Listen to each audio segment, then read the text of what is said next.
All right. So we look at signals, which a lot of AI companies will say, or we follow the audience. It's the new we hire the most qualified people excuse for a lack of diversity, equity, and inclusion. Here are three ways to unblock your local or community art and culture.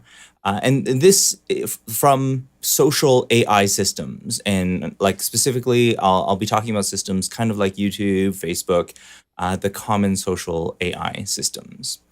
Hey, this is something that is specific for Asian Heritage Month, which we are celebrating this month. I mentioned I'd be doing a little bit more about that. And I just attended a very interesting summit called the National Culture Summit, the Canadian National Culture Summit. And during it, they had a panel discussion about the impact of AI. And I thought it was really relevant to this audience, so I wanted to share it with you all. And I'll be referring to a few different pieces of literature that I think are quite relevant. And so stay tuned. Now, if you don't know who I am, my name's Dr. Ed. I'm just a geek kid who was shown mercy by his grade 7 French teacher. I grew up in the northeast hood of Calgary, next to Pine Ridge. And you don't have to be a Calgarian to know why this community was nicknamed Crime Ridge. Creativity is what got me out of my slump and led me to my doctorate in computer science and over 15 years in educational technology. I'm here to give back as a speaker and a diverse decision making coach to innovative school districts and cutting edge organizations. You see, I was first exposed to social AI when a video of my user experience research on like voice and gestures became one of the first viral videos on YouTube. This is in 2005 when YouTube first started. And I want to tell you a little bit about that story. People say like, "Oh, you've probably experienced some hate online." I'm sure everybody has, but my question is, have you experienced being called, what is it, the Illuminati-based satanic puke? Has that ever happened for you? That's. These are the kinds of like there's like comments that you get, and then there are like next level weird stuff that you receive. And I want to say that if you've ever experienced any of these things, you'll know what I'm talking about. You'll know why there's this problem. Why is there this challenge with art and culture, especially with social media, especially social AI, which controls attention these days. And I think that you're really going to care about this because essentially our identities are all online, but not only that, our country's identity, our connection with our fellow neighbors, that is all wrapped up in what you see online. So this is something that you really need to care about. And your art and your culture is how you express that, how you say like these are what our core values are. And this doesn't just apply for a country, it applies for organizations, it applies to pretty much every group that you could belong to. And that can include a cultural group as well. So if you're talking about just Asians, or you're just talking about the Black people on Twitter, that is a group that you can belong to. But really, its culture depends on how you maintain it and what you do to boost other people's messages up. And that's why I feel like I want to switch gears. I want to talk a little bit about those three different messages, and talk a little bit about what the problem is. And so let me start off with maybe I'll erase this. So the first part I wanted to share with you, which I thought was really interesting, was in this panel, and I think there were like 5 individuals. We had people from the Universal Music Group, UMG. We had people from YouTube as well attending, And one of the things that I found really interesting that they told us was that over 95% of Canadian artists, so if you are an artist on YouTube, 95% of your audience doesn't come from Canada. It comes from other places in the world. So their message is that we are we're giving you this huge audience for all of your work. You should be extremely thankful. These are artists that would never make it if it was just their own content alone. But there is a flip side to this coin, which also means that 95% of all the content that Canadians see on YouTube is not Canadian. In fact, it's very rare that you would actually discover content from Canadians. And so AI has kind of eaten all of these cultures and turned them into a series of interest bubbles so that we become less diverse, right? And so this is the real challenge, and you have to ask the question of, okay, well, not everybody's a professional artist. I mean, Elaine said that he's one of the professors from Concordia who said that 60% of, let me give you the numbers again, 60% of creators in 2019 made less than 10K a year, right? And so what did that mean? It means that like they're not making enough to do this professionally. They're doing this as something that's fun, but it also means that if they're doing something that is culturally relevant, like it's kind of an art, but it's also for a niche audience, like the niche could be Canadians, the niche could be like Asian Americans, for example. What's going to happen is it's not going to get in front of anybody. And so the issue is none of the things that we were really talking about solve the problem of artists getting paid. And that's really what we're talking about here. It's like, how do you sustain culture? You have to make sure that artists get paid. And so all of this work that they're doing about decolonization of culture in policy, like all of the civic participation that they're talking about is taking place on these platforms that really don't want to promote them. And the reason they don't want to promote them is because it's not profitable to do so. Like it's not in their business's best interest to do so. The message from YouTube was, you know what? Tomorrow we could get your content, your Canadian content, in front of 30 million people, like every single Canadian, just like overnight. It would be so easy to do. But if we did that, guess what? What would happen is we would have less engagement, right? Like our engagement would disappear and we'd have less ad revenue, and then like that wouldn't work for us as a business. So we're not going to do that. Like we're not just going to go straight up. Like that seems like an easy solution. Not going to happen. Sorry. So the other thing that I learned from the Universal Music Group was that basically if you are over 35 years of age or higher, you generally don't want to pay for a music subscription. I mean, we've been so used to buying CDs, buying stuff on iTunes. I could imagine like many are just not that interested in paying for a music subscription. Although, like, to be fair, like I have paid for a music subscription. I paid for Spotify for a period, and then I stopped because of the Joe Rogan misinformation stuff.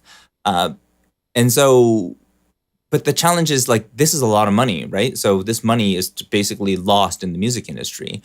Universal Music did try to sue Napster for doing the peer-to-peer file sharing.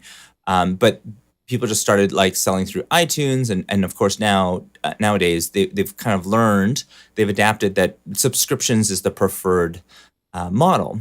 And the challenge is when most of our youth are spending so much of their time on social media, like on TikTok and on culture, like you want your heritage and your culture to last beyond your generation. How is that even going to work when all of the things that they look at are on TikTok? And how many like TikToks do you see about like Canadian history or like topics that are not that interesting to a general population? And this is the challenge. with digital first creators, um, because essentially these digital first creators like are generally quite small. They're quite niche, and the the way that they're treated is very different. And so this was the message from like Jack Dorsey. He said that centralizing how we do discovery and identity into corporations. So you take that decision of who discovers what do we make viral, and like the notion of, well, what is and isn't allowed, that all gets concentrated in the corporation, really damaged the internet. And he even continued to say that like he is partly to blame. This is like the founder of Twitter, Jack Dorsey. He was lamenting on his role in centralizing the internet in these corporations. And I think really that's what we're talking about here, is the centralization that we need to move away from. And if you look at where Web3 is headed, it's that decentralization. So let's talk about where things are going to go. So, I mean, think about this. Like, since YouTube is this service for the masses, where's my globe? No, not that one. There it is. Okay, since YouTube is a service for like the whole world, then in order to make it on the platform, your content must appeal to the masses. This means that minority languages, including like French or Spanish, are harder to make a living wage on, right? Because you have to reach so many people, and they fractions of a penny for every person that views your content, and they show ads.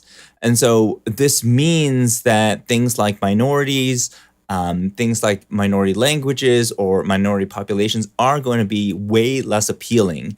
And that means that diversity is not something that is sustainable, at least in terms of revenue that you would earn. And I think that that's really, really interesting, because like they refer to remember I talked about the 30 million screens going to put on like 30 million Canadian screens tomorrow. It has this backfiring effect of less engagement, is what Jeanette from YouTube said. And so there we have it. I mean, the purpose of the AI is to just increase watch time.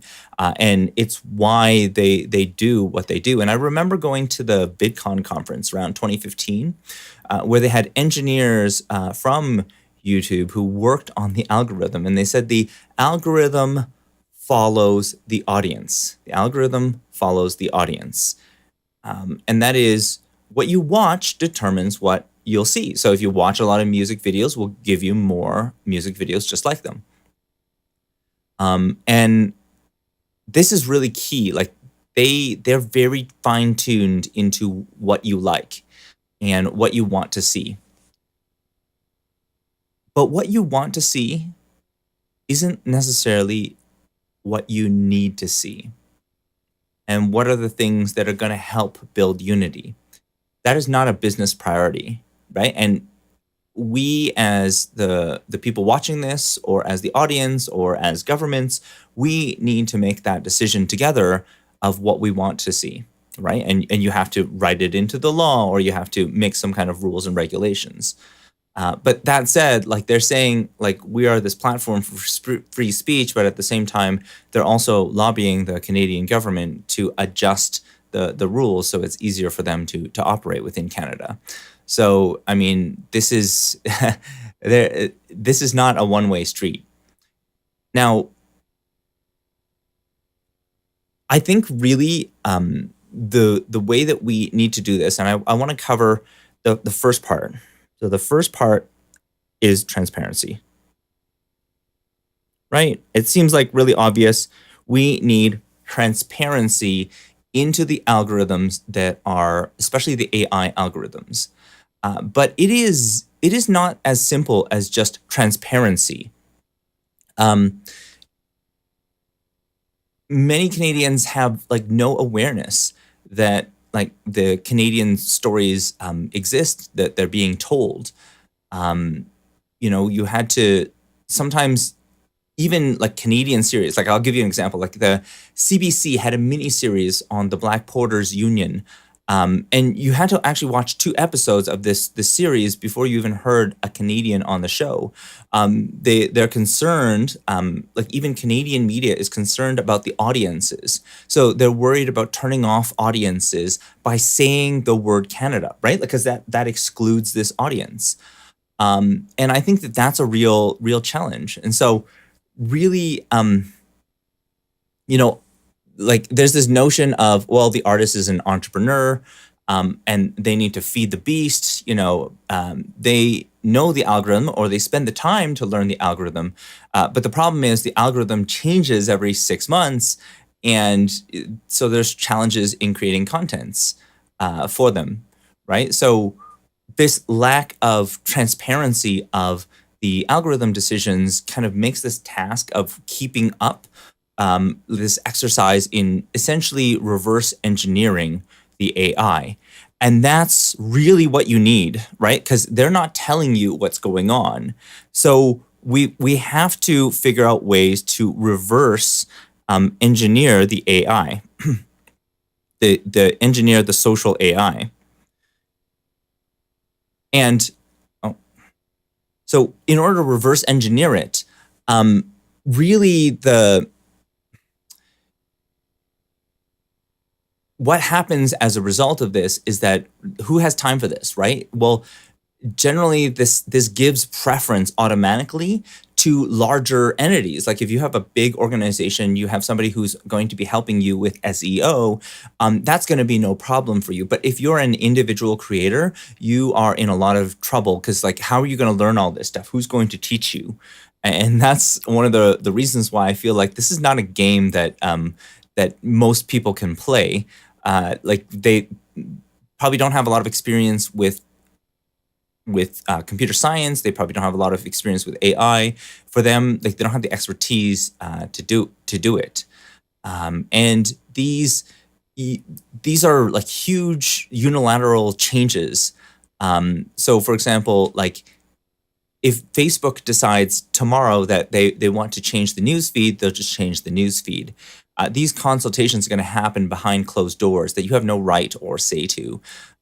So what is on the landing page or what appears on the what's next video for YouTube, you don't have any say as to how that works.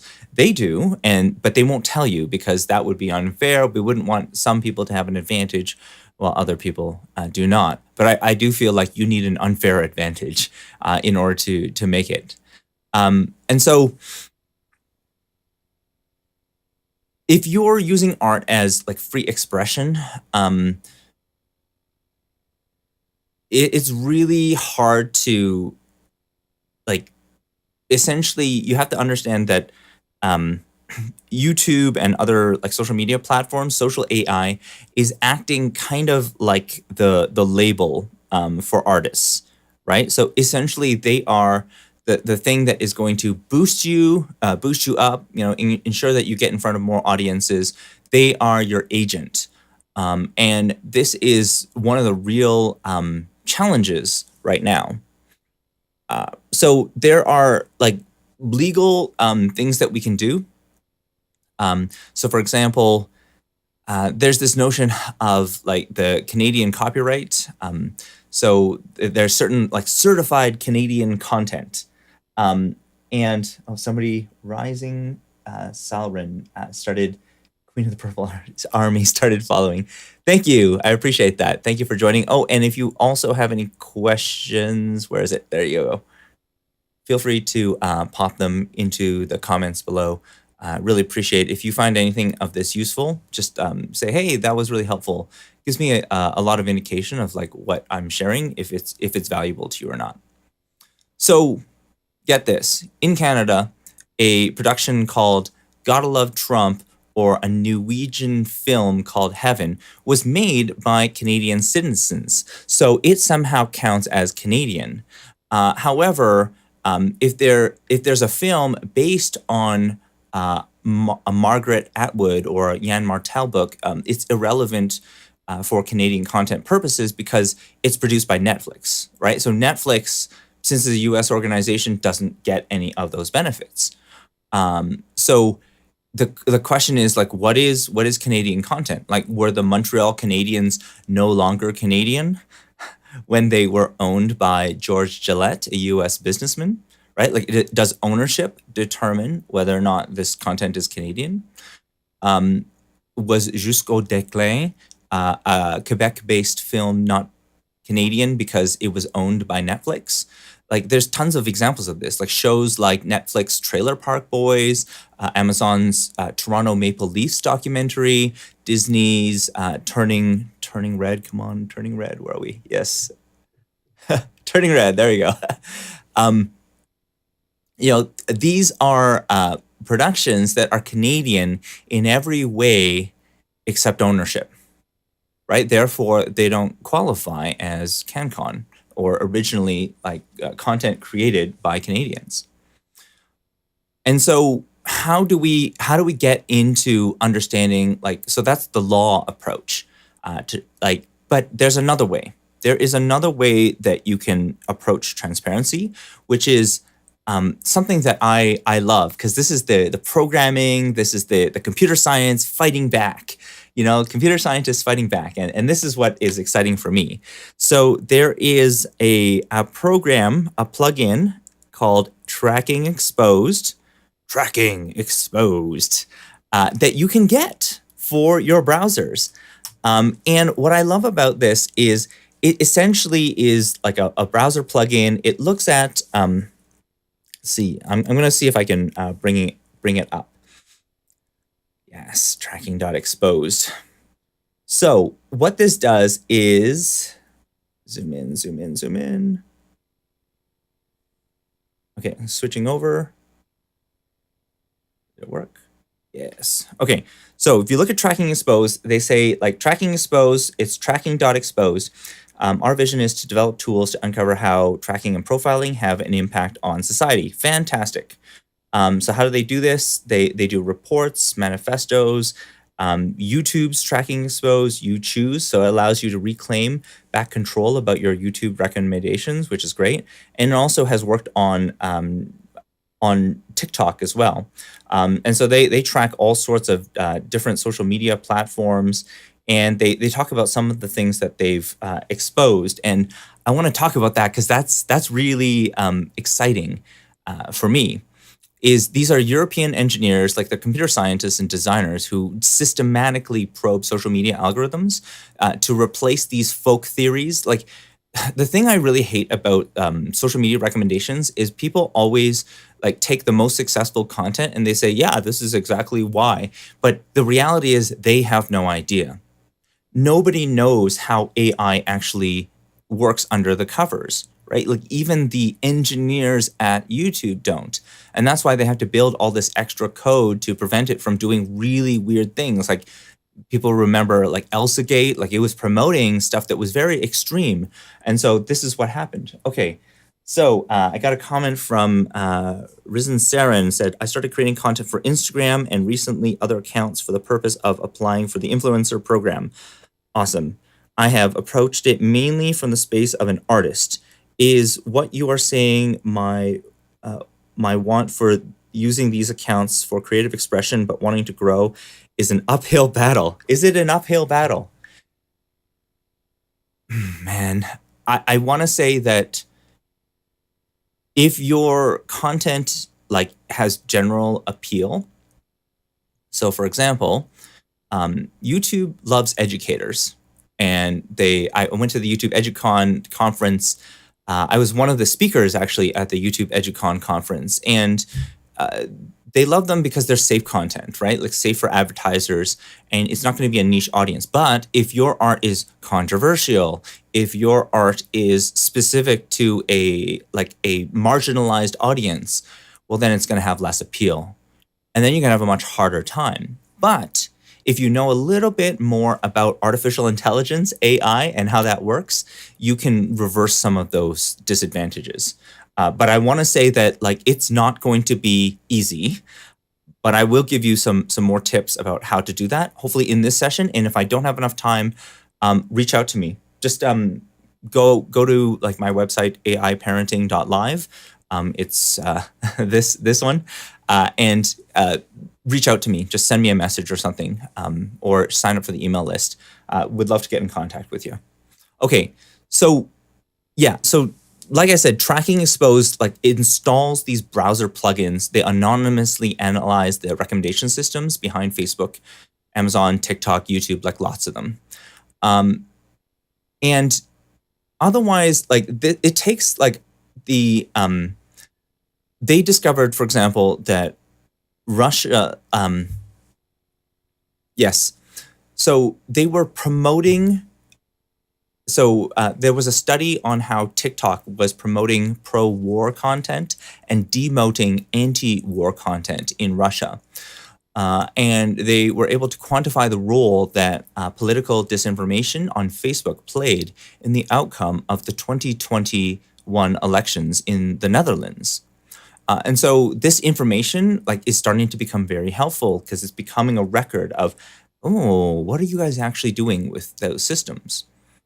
And they tell us, like the platforms often tell us they need house rules, and there are like committees, like the Santa Barbara Convention, which the companies came together and they created a bunch of house rules that they think should make their conversational spaces thrive. And yeah, that's true. But they hide those rules, and they often punish users who break them. And so there was OCA co-founder Cecilia Gray, who said that how like her members in her group had to tie themselves in knots in order to keep from offending the all-seeing, all-knowing TikTok gods, or the way I would describe it is the AI gatekeeper, right? So the AI is determining whether or not so this AI gatekeeper, even if you act like them, these corporations should be making their policies legible, like transparent to audiences, by adopting something called, and this is an important one to know, is the Santa Clara principles. And I don't know if they will actually apply this, but if you look at like major companies, including Apple, Facebook, or Meta now, Google, Reddit, Twitter, and GitHub, they've all endorsed the Santa Clara principles. And overall, like a number of companies are providing transparency and procedural safeguards that are supposed to give that level of transparency. So you might be asking, what are the Santa Clara principles? And so I'll just bring that up just to make it easier. But I think you'll get it pretty fast. Like you probably know a lot of this already. So okay. So if you do a quick Google search for Santa Clara principles, this is what you're going to find. Essentially, it is some basic foundations. These are all the organizations that authored it. They talk about like the foundations, human rights, understandable rules, cultural competence. This is really important. And this relates to my next point. So I'll talk about cultural competence afterwards. State involvement in content moderation, integrity and explainability. And their operating principles are, look at the numbers. If you amplify something, say what you amplified. Be transparent about that. If you block something, say that you blocked it. Make that clear. Provide notice. Let the user know what was amplified, what was blocked. Allow for some method of appeal. This is how you should go and implement it. And so I think that those kinds of things are really great, but the problem I have with the Santa Clara principles is it applies to content moderation, so how we block content, and not content amplification, that is what goes viral. And there's this notion, false notion, that, oh, well, the algorithm and the audience, the signals are telling us that this thing should go viral. But that is BS, right? Like there is very specific reasons why this stuff is going viral and other stuff is not. And we deserve to know that as well. So those same principles should be applied. And so this is where I talk about how could we improve this? And I feel like from a governance perspective, the foundational principle number 3 cultural competence is going to be really the key, right? So really the question is and this is point number 2, is when it comes to your content moderation decisions, or your not just moderation, like that's blocking content, but content amplification decisions, how much diversity, how much diversity do you have at that table?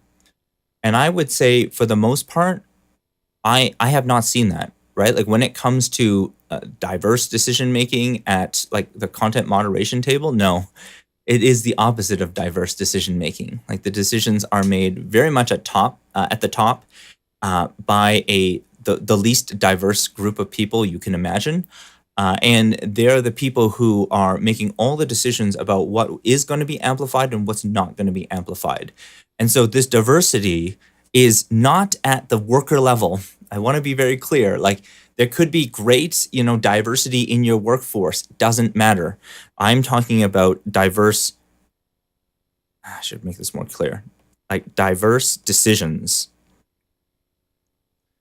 So are they at the decisions? And because things like reconciliation, they will never happen. And you can imagine, like if you just spoke about reconciliation on YouTube, it would be really hard. Like the audience wouldn't be there. So you would actually need people who were directly involved with reconciliation, or maybe they're from the First Nations communities, in order to be a part of that decision, in order to see that something like that amplified, because it normally wouldn't be. And so these good kinds of messages can get out there. They can work out really well if and only if you have a little bit of help. And so the example that I would use kind of as the last example that I want to share with you today, and this is number 3, is that essentially artists and people who speak about culture and speak about anything that is niche in terms of audience need a huge amount of help in terms of SEO, search engine optimization, right? And if you do not have this, and so the example that I would use is Mr. Beast. So why is Mr. Beast so successful? Well, one of the reasons, and so he does mostly like positive content, and like I wouldn't consider him to be like a diverse audience, but I would say that he knows that like his like positive content is focused on what is going to be the most viral stuff, because he understands the algorithm and what it's looking for. He attends some conferences specifically on YouTube and like SEO optimization, and that's what gives him that advantage. So knowing what you are going to scale really helps you stand out in this case. Okay, so I got one more question. So would that also apply to AZL, as in what streamers or carousels are boosted, or is it a different system? Because that then changes what sales are being driven, right? Okay, so that's a really good question, Risen. So I would say that the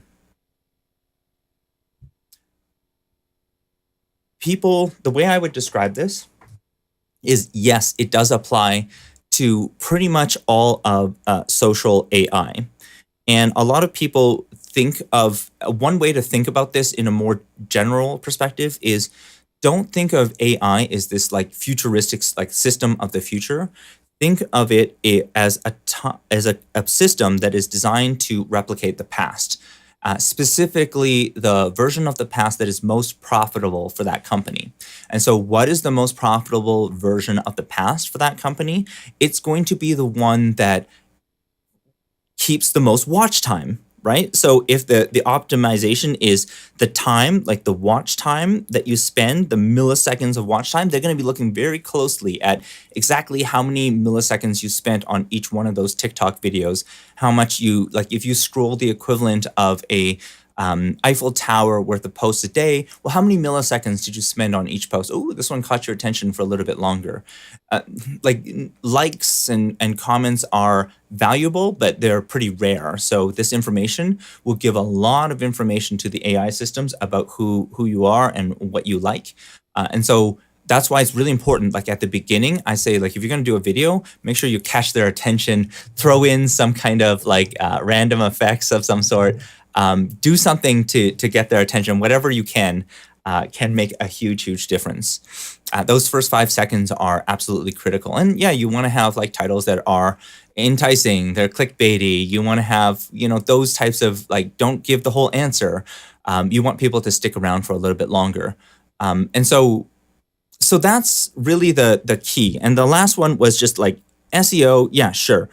You've got to know it, but my opinion has been that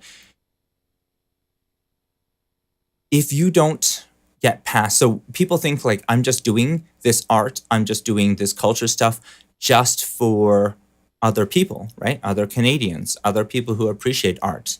But that's not true. That is not true in 2022. If you're doing this on social media, you are doing this for the AI. And if you don't understand what the AI is looking for, you are not going to make it on these platforms. You're going to put in a lot of effort, and you're going to get very frustrated. And that's the way I've seen it for a long time, is that, like, this is not a natural skill. This is not something you go to school and you're taught. This is why you need something like what I'm offering, these AI parenting programs. I'm talking about camera presence or internet, like I want to say social AI presence. Like, how do you become more present to the AI systems is just as important, if not more important, than appealing to other people. Sad but true. If the AI doesn't like it, no one sees it.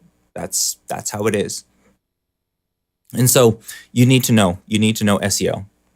And so I won't be able to go into all the details, but like before I go, I want to tell you a little bit more about like why I'm so passionate about technology.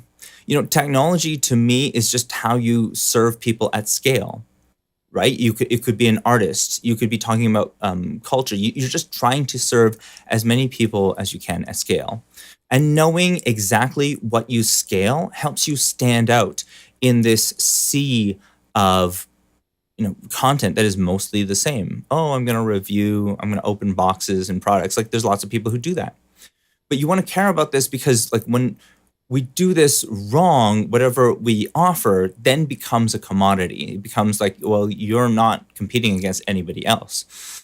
And you really want to take this seriously, because every organization, every artist, every aspect of culture that fails for the same reason. They're failing to compete. They're failing to stand out. And it's not that they, often when we're not innovating, we're not pushing the boundaries, it's usually just a matter of time before other people catch up. Um, and if other people catch up, it's really easy to fall off course to follow the leader. But in that case, you'll head towards a vision that's not yours. You'll be working towards the vision of your competitor. And then when you replace your why with your competitor's why, you put yourself in this creative prison of your own making. But you don't have to worry about that, because I coach change leaders, artists, and organizations to get out of creative jail by speaking on the 7 fundamental technology first principles. They're basically like principles that make everything in technology a lot easier. Like, one of the principles I shared with you today, it was that AI is not a system of the future, it's a system of the past. And when you start understanding that it's just trying to reproduce the version of the past that was most profitable for them, you start to understand, well, what do I need to do in order to make it on these platforms? Essentially, positioning your offering as whatever you offer is like kind of a high end and a high ticket offering. And finding and attracting your ideal clients using social AI presence or social presence that will separate you from everyone else on the market. And so that's why I'm launching an advanced course on May 24th called Camera Presence Creator. To position the videos that you make, it could be anything, or like the heritage videos that you make, both to your ideal prospects, like the people your audience, and the social media AI that is the gatekeeper for attention. And you can learn more about it by scheduling a call with me or one of my phenomenal geniuses at aiparenting.live/meet. So aiparenting.live/meet. You can pick a time, you can lock it in right now. But before I go, I want to give you a gift. So what I have for you is another first principle, which is the screen time to creation time, like from screen time, from sedation to creation. I think there's a lot of talk among parenting circles about like how do we use screens, how do we use the time on screens, and if the pediatric association is already saying that yeah, Skype or doing a video call, FaceTime with the grandparents is totally okay even before 3 years of age. Nobody has any idea what screen time really is used for these days. And so I think we need a new definition. And so this principle is just about moving from sedation to relation and ultimately to creation, and by giving you a tool to measure that. And so with this tool, it's available like kind of something you can print out. It's something that if you go to aiparenting.live, you can just sign up at the bottom of the page. You just scroll down to the bottom of the page and you just put in your email. We'll give you that absolutely for free. And so one last thing before I go, Rising Saren said, wow, this is mind-blowing. I'm glad this is just the beginning for me so I can avoid working too hard or not knowing that AI has a hand in it. And it's not as organic as I previously thought. Yeah. They'll tell you differently. Like YouTube really wants you to believe that they follow the audience and they're doing what the audience is requesting, but that's not what the AI is looking at. The AI is looking at things like milliseconds of watch time. And you have to understand, like, it's not about the quality of any particular piece of content that you create. It's about like quantity and frequency. Think about like an AI only looking at the things that are really easy to measure. What's easy to measure? How frequently you post. What's easy to measure? Like how loud is the volume on your camera? How bright is your image? These are all things that like produce a number immediately. And those are the kinds of things that they're going to be looking at.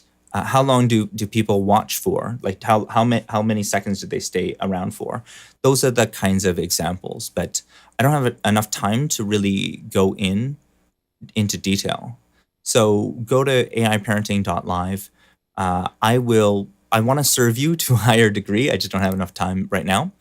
But check out the site. Let me know if there's anything that I can do that can help you more. And a few things that I was referring to was the books that have really influenced me on this topic are A Chinaman's Chance.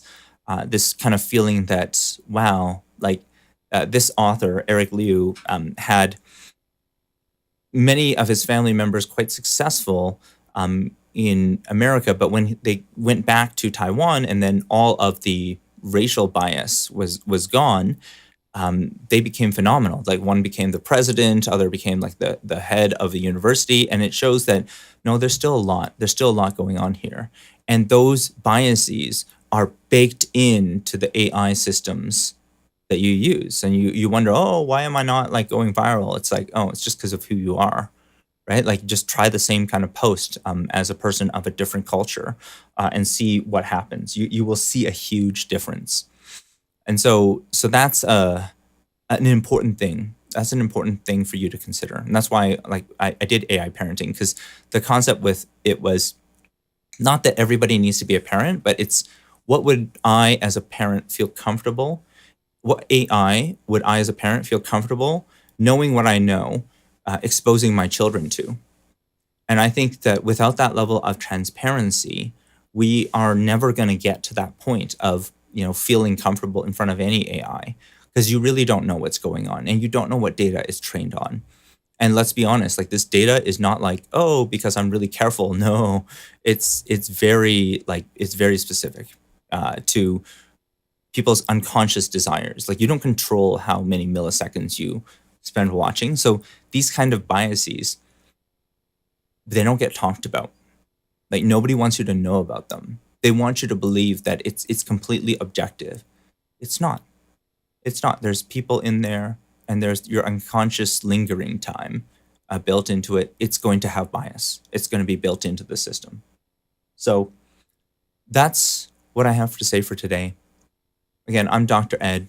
I'm just a geek kid who was shown mercy by his grade 7 French teacher.